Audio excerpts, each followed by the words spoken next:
together. From heaven you can hear. I know you're drawing near as I worship.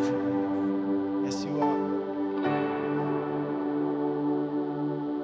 Held within your love, the wind and waves will come, but I will stay here. Yes, I will. I lift my hands.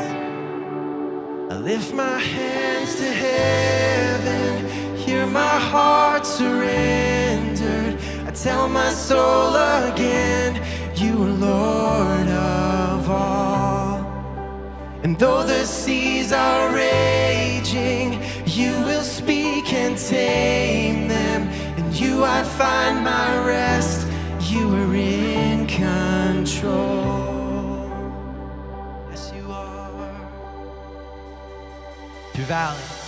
Through valleys I will trust. Your spirit is enough to keep me walking. You guide my every step. You guide my every step. Speak life to me again. Lord, I need you. Oh, I need you.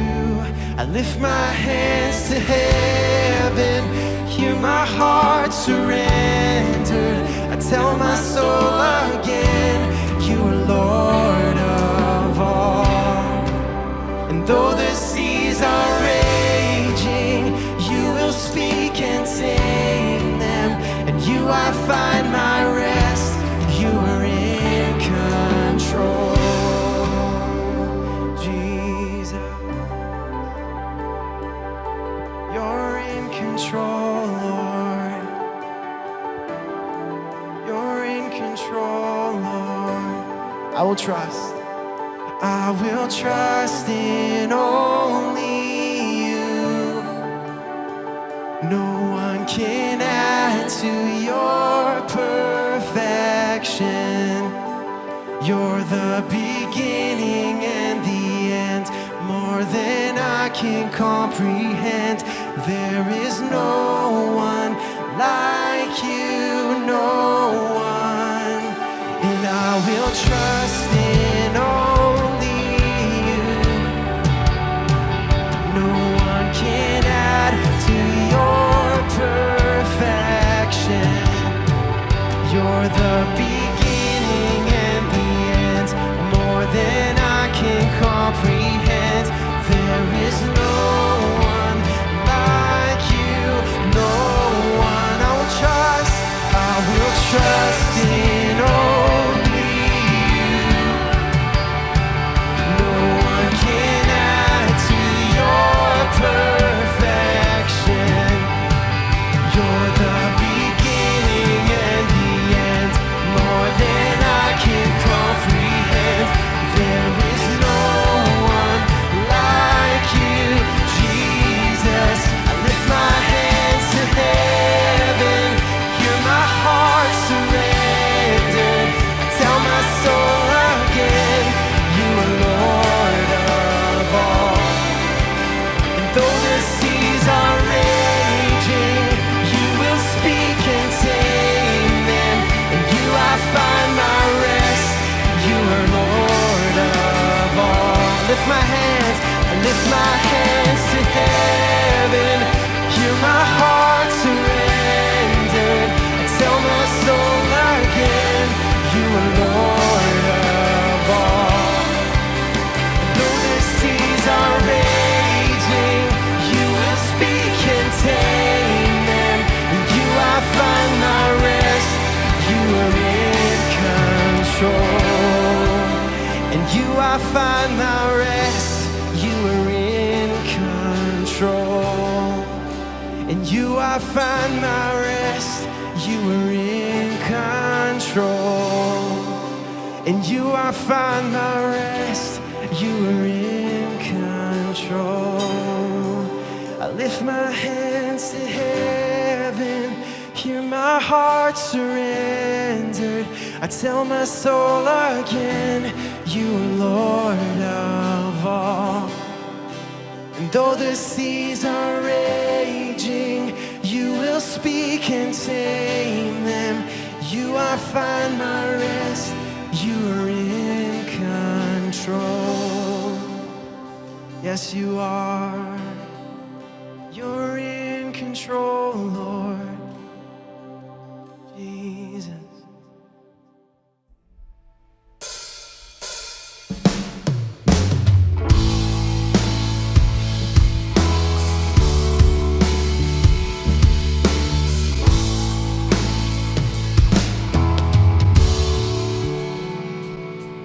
When darkness tries to roll over my bones, when sorrow comes to steal the joy I own, when brokenness and pain is all I know, no, I won't be shaken. No, I won't be shaken. My fear doesn't stand a chance when I stand in your love. My fear doesn't stand a chance when I stand in your love. My fear doesn't stand a chance when I stand in your love.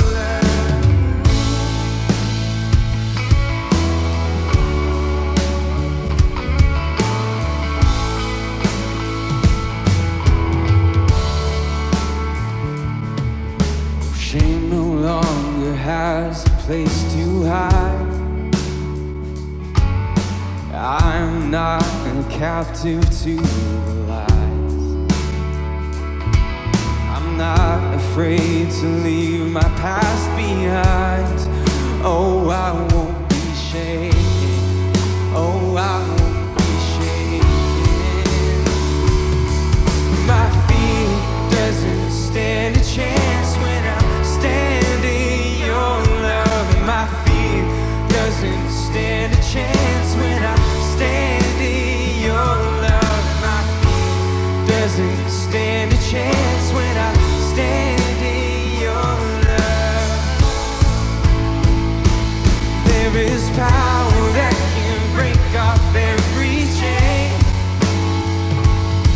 There's power that can empty out the grave. There's resurrection power that can save. There's power in your name. There's power in your name. My fear doesn't stand a chance when I stand in your love. And my fear doesn't stand a chance when I stand in your love. My fear doesn't stand a chance when I stand in your love.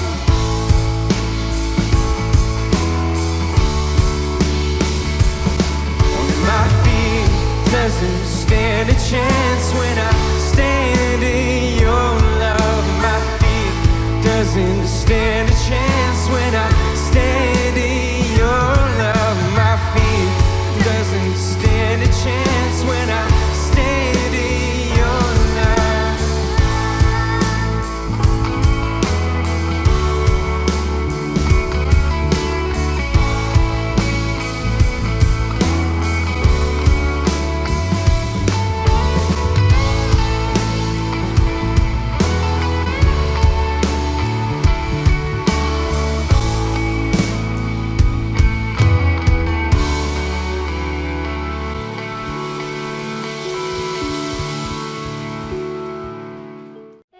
We're gonna be alright. You okay? Alright guys, I love you. Bye, Mom. Have fun. Bye, Mama. Bye, Mommy. It's gonna be fine.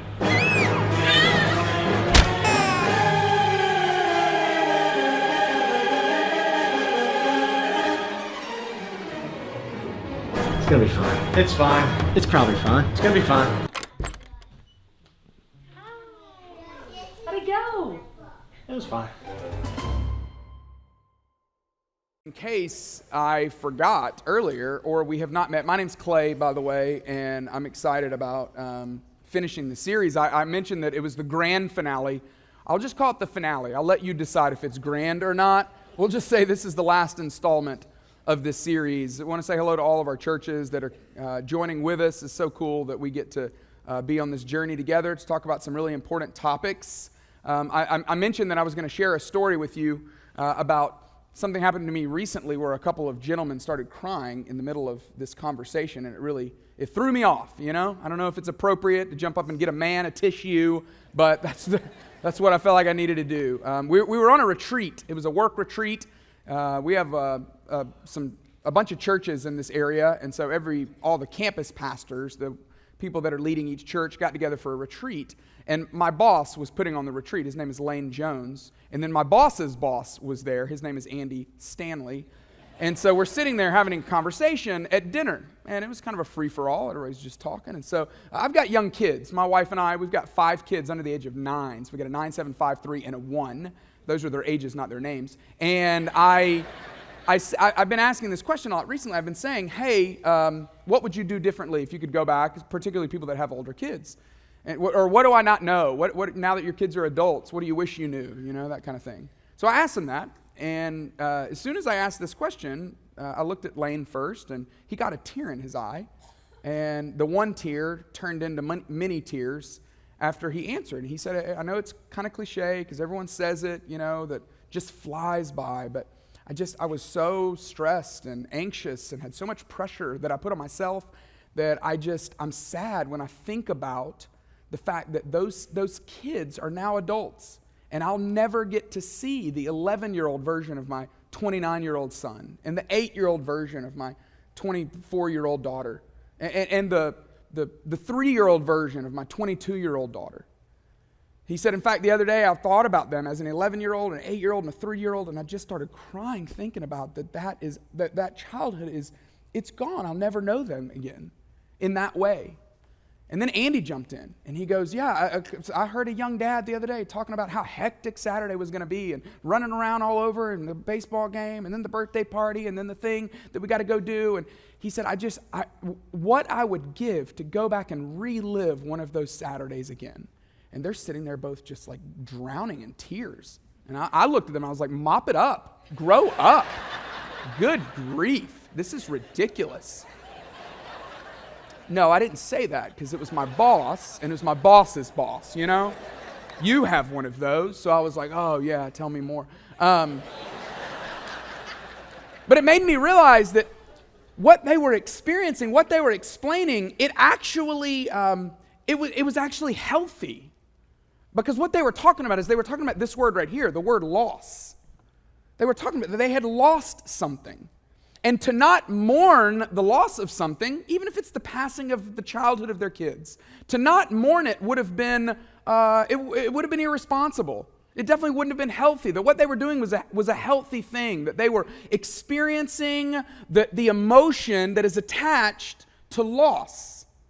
That's a great thing to do, because if you don't, what's going to happen? Well, you'll end up treating those grown-up kids like they're 11 and 8 and 3 the rest of their life. That's not a good thing. Or you'll end up just, every time any of them come over, like, let's watch some more slideshows and let's look at some more pictures and let's try to relive that past. And that some of that is obviously fine, but doing that all the time, that wouldn't be healthy either.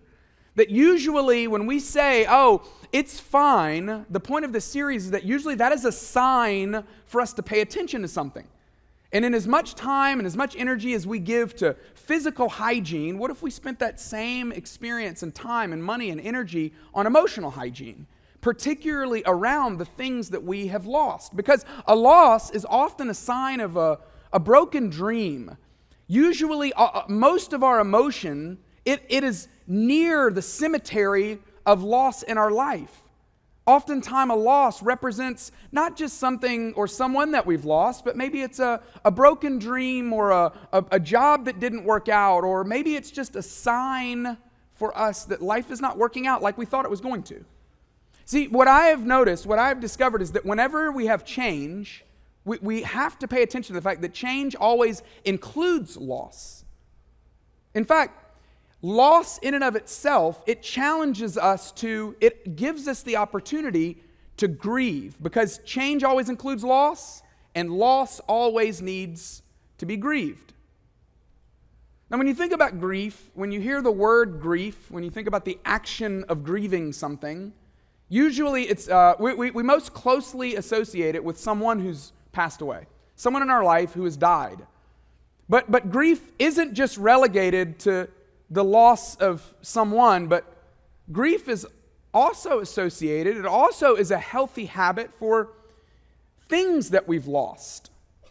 Grief is just the conflicting emotion that's created by change or by loss. So maybe for you, it's why did we lose that game? There's plenty of Atlanta Falcons fans that still need to grieve the Super Bowl of 2 years ago. Was that not the most brutal loss you have ever experienced? It was for me. I cry at the thought of it, at the sight of any sign of Tom Brady, and it brings tears to my eyes. Or maybe for some of you, it's something more serious than that. Why did I get laid off? Or why didn't I get into that school? Or why didn't I get into the club or the fraternity or the sorority? Or why was my child born with this particular need? Or why is everyone I know still married, but I'm still alone? See, what we all pick up in life is we pick up a way to grieve or a way not to grieve. We pick up a way to handle loss, a way to respond to loss. This is the way most people experience loss. You just bury the feelings, replace the losses. Oh, time heals everything, you know? Like it's just a Richard Marx song. Is that a Richard Marx song? I don't know. It feels like it would be. That's the way most people handle loss. Oh, well, just bury the feelings, bury the emotions, just replace it. Get a new one. Go buy another one. Or go find a new spouse. But let's just give it some space, give it some time, and trust that time will heal it all. This is the way I think my parents inadvertently had me deal with the loss of my first pet, goldfish named Frank. I was young.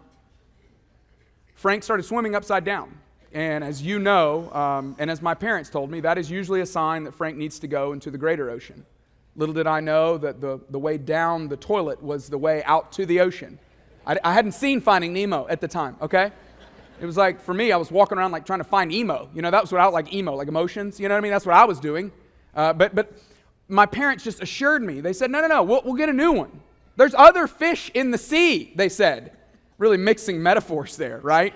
But this is what I picked up as a kid, is that you just bury the feelings, you just replace the losses, and then you just let time heal everything. But we all know that this doesn't necessarily work. In fact, you might look at that and go, yeah, that's the way most people do it, but I don't know that that's that healthy. I mean, because we all know that failing to grieve loss, when we fail to grieve the thing or the person or the dream that we lost, we're actually burying something that's alive. We're burying emotions alive. And burying emotions alive ensures that emotion is going to show up later on, and it's probably going to show up in a different way, in a way that has more consequences to it. I mean, how many people do you know? How many people do we know that are avoiding grief, and unfortunately they have wound up in the ditches of things like alcoholism or workaholism or even experiencing broken relationships or compulsive eating or spending patterns. Everyone can think of someone like that, and oftentimes it's traced back to the failure to grieve something that they've lost. As we've said this whole series, is that when we do not pay attention to the state of our emotions, in the same way that if we didn't pay attention to our physical hygiene, there would be consequences. In the same way, failing to pay attention to our emotions has consequences as well. In fact, everyone around you will eventually feel what you fail to grieve. If you choose not to grieve, if you fail to grieve, if you avoid the habit, the practice of grieving, it will eventually affect relationships in your life, the ones that you care about. That's why this series is so important, because your upward mobility as a professional, your ability to be a great friend, to have meaningful relationships, the degree in which you can be a great husband or a great spouse, a great father, a great mother, a great friend, it's contingent upon your ability to have healthy emotional habits. And when we fail to do that, particularly around the area of grief, we're just kicking the can down the road. And what we end up finding out is that the later we choose to deal with our emotions, the greater the consequences, right?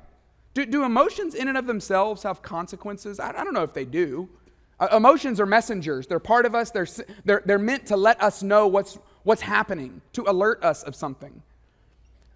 But the later you pay attention to them, the more you stuff them, avoid them, hide them, bury them alive, they do eventually have consequences, and the later problems eventually have greater consequences. Later problems eventually become greater problems. That the longer you wait to deal with it, the more opportunity it has to affect your own life and the life of those around you. So what do we do about this? Well, fortunately, there's two places that I usually go when I'm trying to figure something out emotionally. One, we're going to look at in just a second. I read the Psalms at least once a year because of how healthy, mostly King David, who wrote most of the Psalms, how healthy he was emotionally, or so it seemed. He was constantly telling God how he felt. He was aware that the way he felt affected the relationships of the people around him, and he was very aware of what was going on inside of himself. So we're going to look at one of the most famous Psalms in just a bit, but before we get there, the second place I usually go is the life of Jesus, because Jesus was the image of the invisible God. Jesus, part of what he was doing on earth was to show us, to let us see, to give us a sneak peek as to what God is like. Hey, here's the way you should process life, the way you could process life. And so there are numerous places where we see Jesus effectively, appropriately dealing with the emotions that he's feeling. Fully God, yet fully human on earth. One of those stories that we see in his life is the story of Lazarus, which is found in the entire chapter of John 11. We could spend loads of time on John 11, but for the sake of the discussion for today, I've just pulled out a couple of the interesting parts of what happens in the story of Lazarus. Jesus has a couple of followers that were with him at all times. Some of them were men, some of them were women. Two of these particular women were named Martha and Mary. They had a relative named Lazarus who was sick and soon to die, and they let Jesus know about this. And the way Jesus responds gives us an insight into how we could respond when facing potential loss, looming loss, or even the effects of loss itself.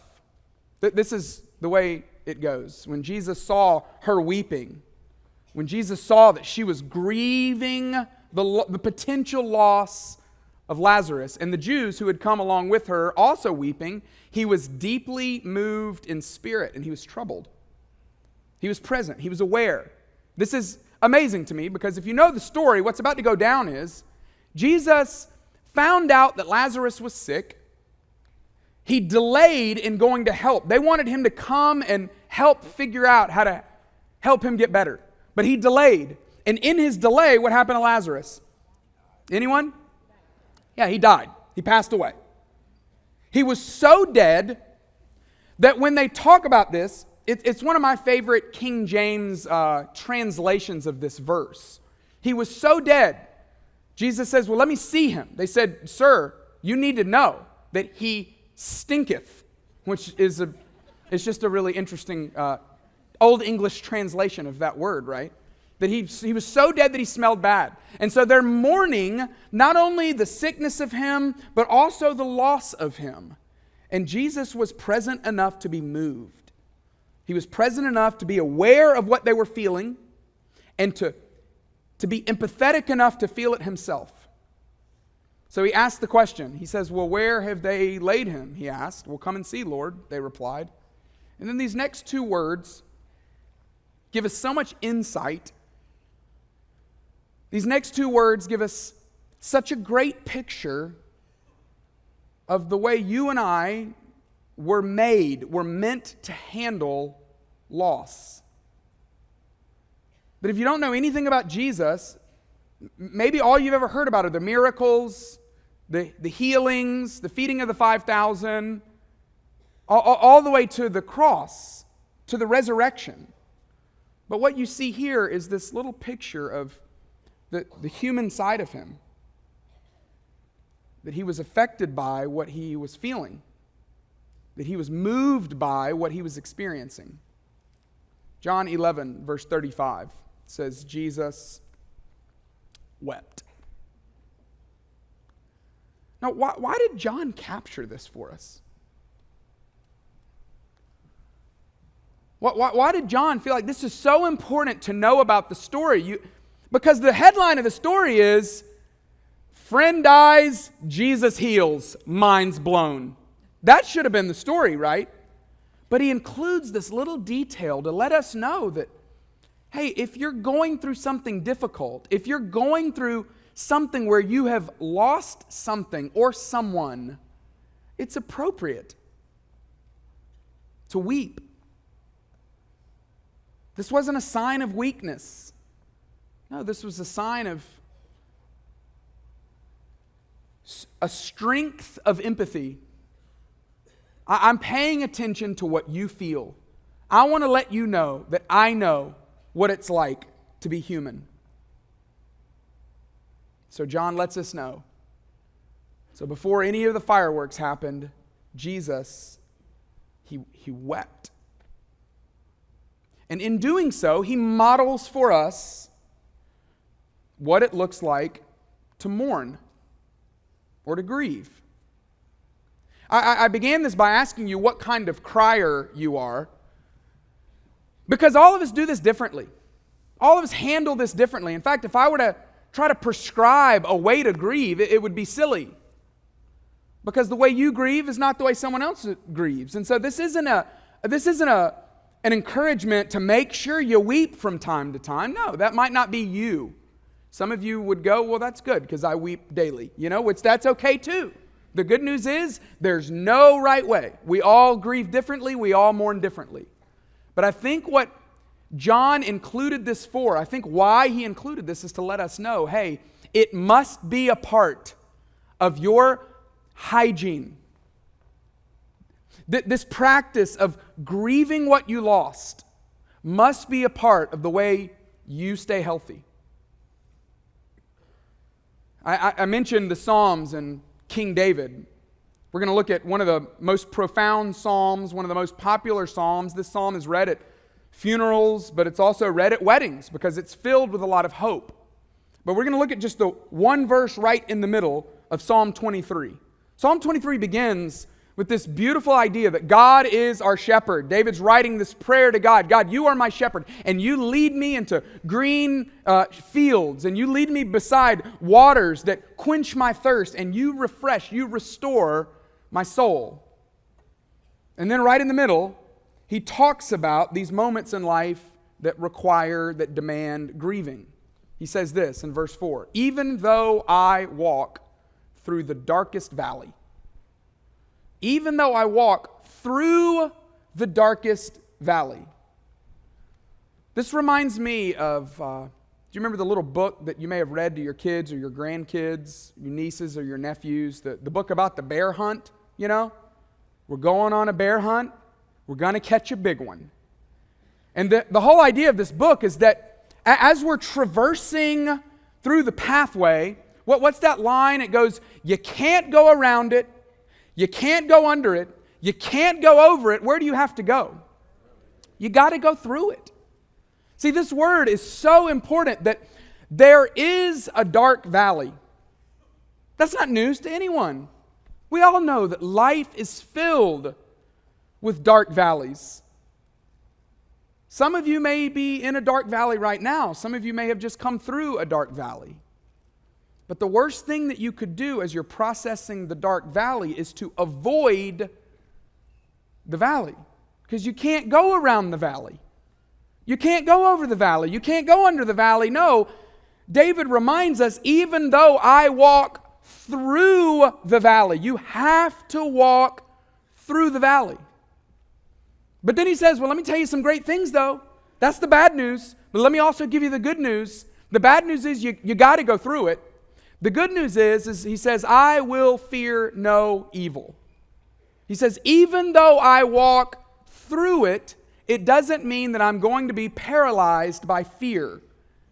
This is so profound to me because so much of the dark valley is about loss. So much of the dark valley is about who we've lost or what we've lost or maybe even worse, what's going to happen now that we've lost. What is the uncertainty of the loss going to do to my life today? So much of fear is rooted in loss. It's rooted in, oh no, what now? Fear is all about the future. Fear exists. It plays on our desire to know the future. How am I going to pay for it now? How am I going to make it now? What am I going to do now that I'm alone now? How am I going to find a job now? What does this change mean for me now that I've experienced this loss? And David's letting us know, hey, here, this is amazing. You don't have to fear. You don't have to fear all the uncertainties of life. Yeah, but David, the way I run away from fear is by avoiding the dark valley. He says, no, you can go through the dark valley and not be paralyzed by the fear that you think waits in front of you.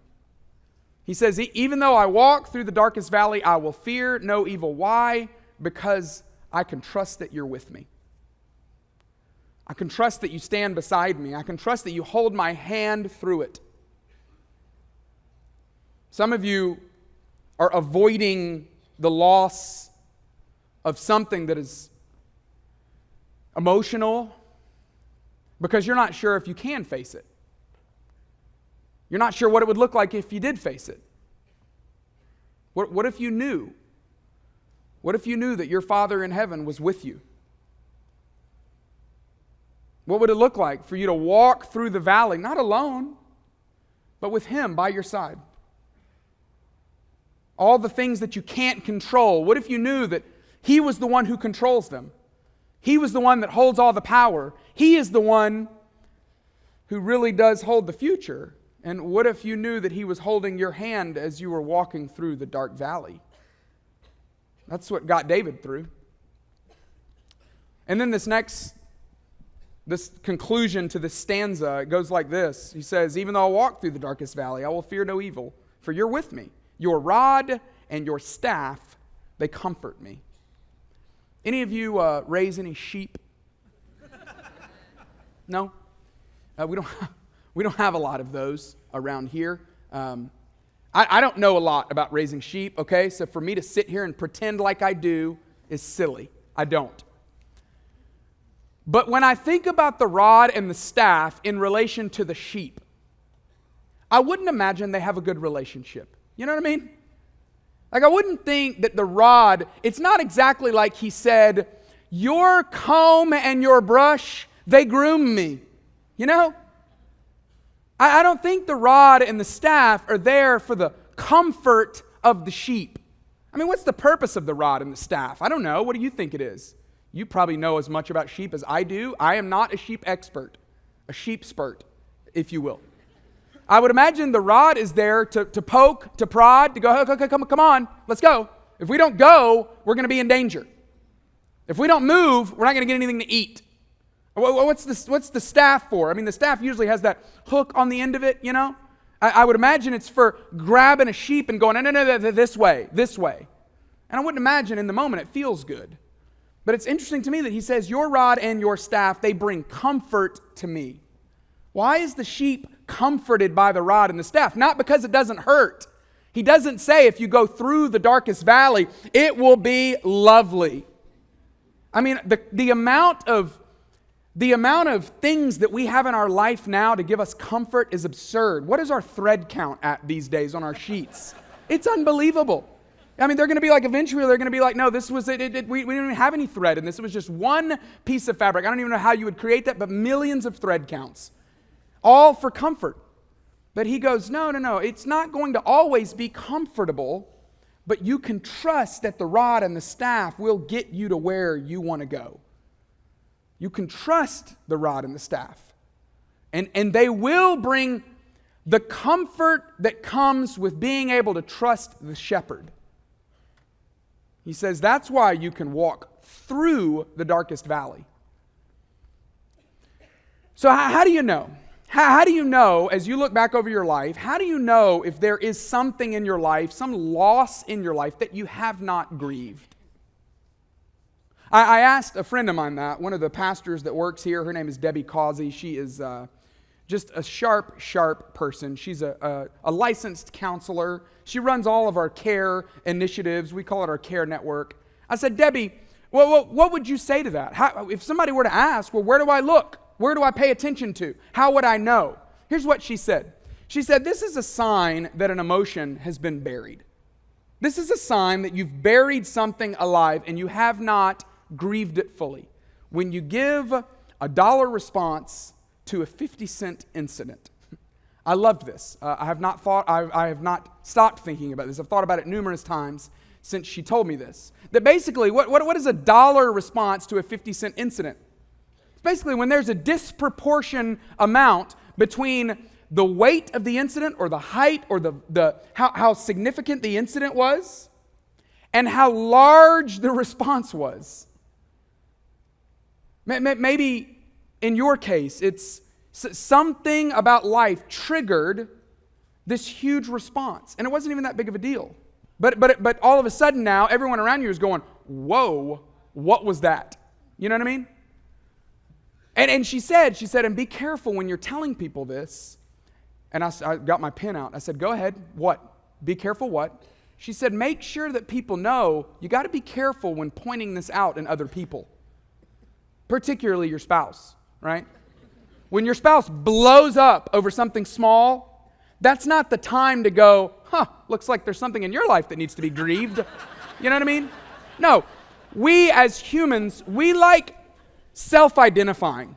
We like coming up with it on our own, becoming aware of it on our own. So maybe you would ask a curious question. Hey, just curious. I noticed your response. I saw what had happened was, and I just want to know, is there more there than I know of? I think it's appropriate to ask some questions there, but the big idea is in all of us personally, forget all the other people around us in our lives, but in all of us personally, what would it look like for us to pay attention to the dollar response to the 50-cent incident so that we could make some space for good grief? Valuable grief. When's the last time you made some space for the healthy kind of grief? See, in the line of work that I am in this industry of church ministry, we hear a lot about what happens in people's lives. So I'm certainly not an expert, but in the same way that if you were to go ask somebody who's a mechanic and say, hey, tell me when this happens to a car, what's the pattern there? You know, a health professional would say, oh, this is what we most commonly see. If you were to ask me, well, where do you see this most? I'll tell you where I see it most is in people that are into their adulthood. You know, people that are in their late 30s, people that are in their 40s, 50s, 60s. They're not an emerging adult anymore.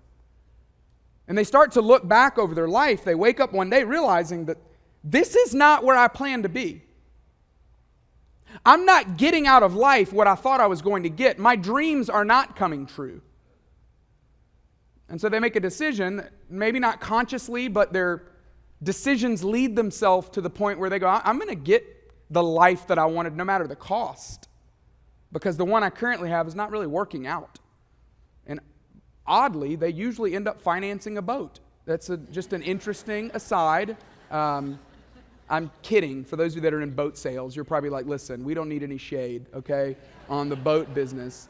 No, or they lease a truck or a convertible, or they go searching for a vacation, or they try to find another spouse.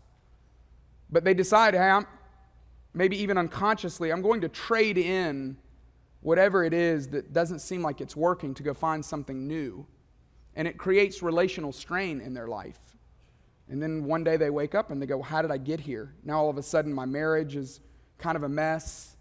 Now all of a sudden my friendships, my coworkers, my relationships that I would say I value in life, there's strain on them. And oftentimes it's because there is some sort of loss in their life that they have not grieved. And they too, like you and like me, they've been taught, well, just bury our feelings and replace our losses and trust that time will heal everything. But I want to give you another path. I want to give you another plan. Instead of doing it this way, because I think you would all agree that this way doesn't work. This way eventually comes back to bite you. There's got to be a better way forward. Instead of choosing to bury our feelings and replace our losses and allow time to heal, what if we did it this way instead? What if we decided, I'm going to feel my feelings and express them freely? What if you decided to feel your feelings and express them freely? This is why we do group, the way we do group around here. Because this is so essential to have a group of people in your life that you can count on, a group of intentional relationships where you can express what you're feeling, where you can identify it, and where you can express it. This is what we began the series with. What would it look like for you to actually pay attention to what you're feeling and then to have a place where you can express it freely? And then, instead of deciding, well, I'm just going to replace my losses, what would it look like to slow down to review your loss? Slow down to review it. Take some time to go, okay, hang on. Before I just go replace it, I'm going to look back and try to identify what was it about that has left me wanting?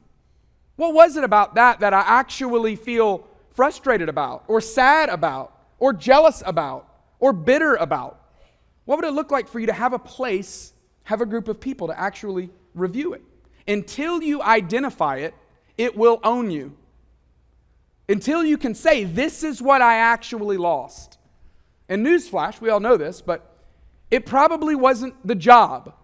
It probably wasn't the person.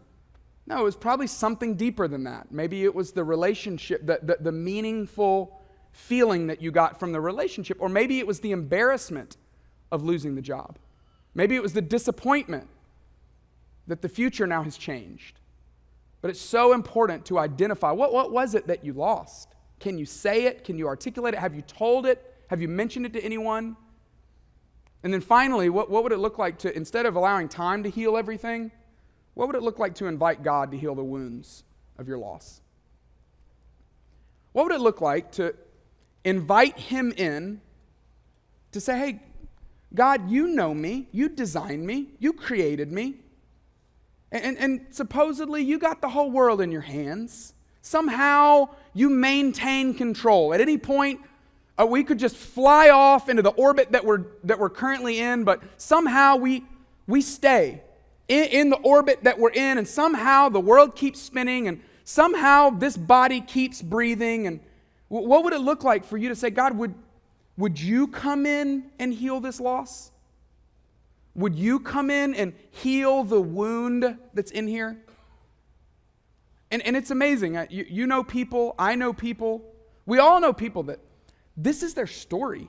This is what they would say. They would say, I don't know how I got through what I got through, but it was like there's a story in the Old Testament, Shadrach, Meshach, and Abednego. They get thrown into this fire, and they're in the furnace, and you look in there, and they're not alone. God's right there with them.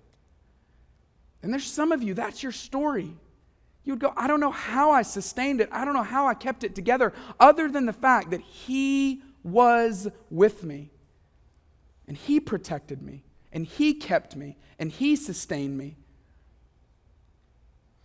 So the way we're going to end our time is I've asked our band to come and play this song. And so Jordan is just going to lay down some sweet notes right now. He's going to pad this moment. This is where it gets really emotional. This is a manipulative tool that pastors use, and it's brilliant. I know some of you are probably already calculating, what would it be like to get Jordan to come and play, like next time you have a deal to close, you know?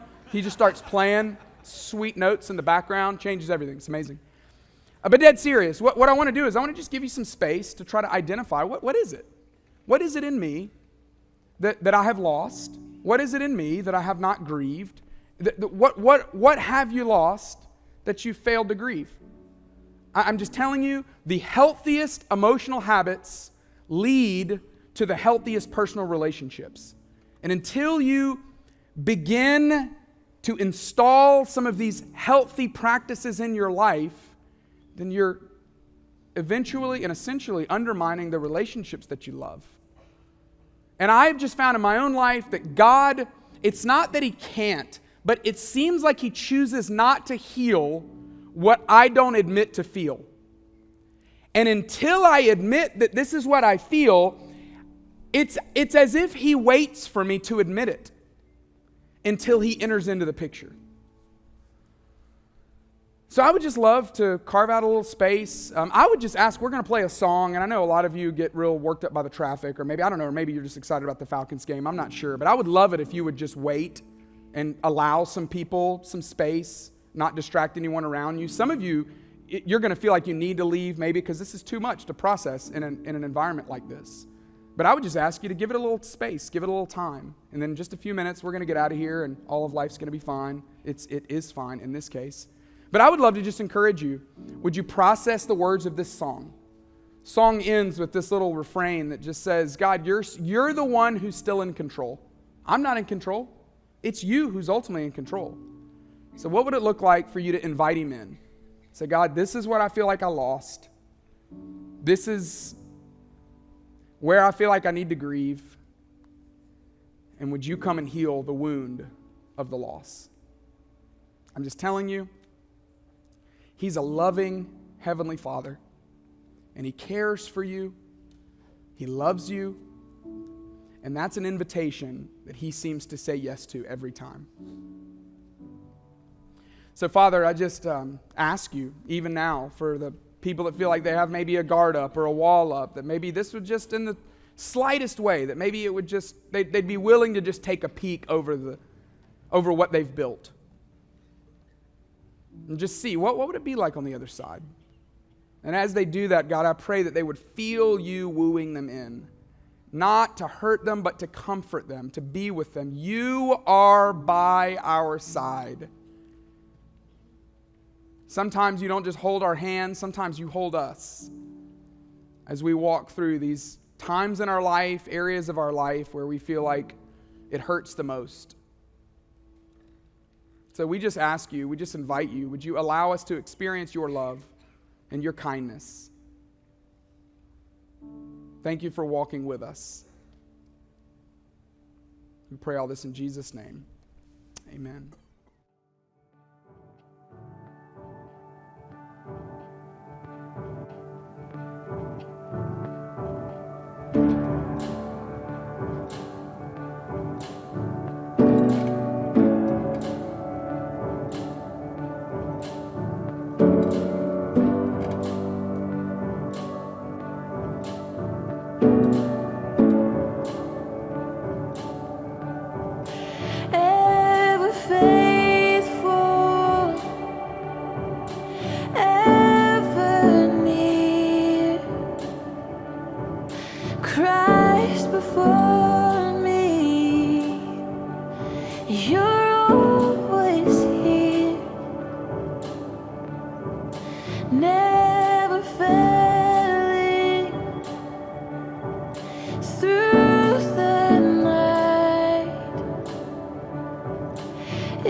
still my strength.